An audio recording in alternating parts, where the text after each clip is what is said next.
I really enjoyed the first prototype game, even though at the time it was overshadowed by Sony's Infamous that featured a similar type of gameplay, that being roam around the city in trouble and destroy nearly everything in your path. It's not the power of electricity you're using here though, rather the mutations of a virus, which has returned to New York Zero after the initial outbreak started by lab scientist Alex Mercer. You play through the game as Sergeant Alex Heller, and at the start of the game you're chasing the hooded Mr. Mercer because he's responsible for the death of your family. Unfortunately, you lose that initial battle and end up getting infected yourself. Not only can you no longer give blood, which is a shame, you also have lots of ways of slicing and dicing up other mutated beings, and the combined forces of Blackwatch and Gentek, who have vested interest in containing but not completely destroying the thing that's turning New York into a hellhole. You begin the game with most of Mercer's powers. You can run up buildings, dash and fly to a limited extent, and as you play through the game you improve your abilities to run faster, jump higher and kill things in a variety of cool ways. You can use claws,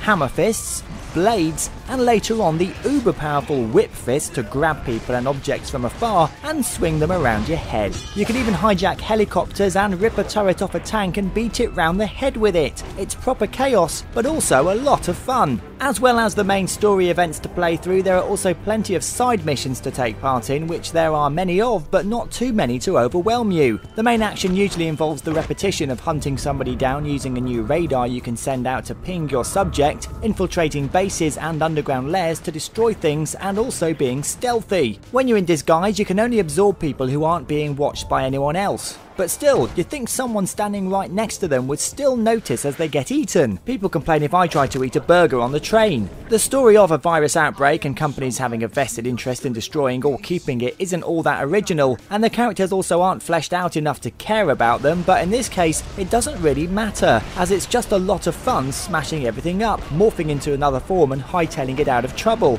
Think of it like a Jason Statham movie. It's not going to win an Oscar, but it's still a bit of a guilty pleasure. Prototype 2 is definitely an improvement on the first game, but it would have been nice to see something extra to do after the campaign is finished. Maybe a multiplayer where everyone can go nuts on each other would have been a nice addition. It gets an excellent 8 out of 10.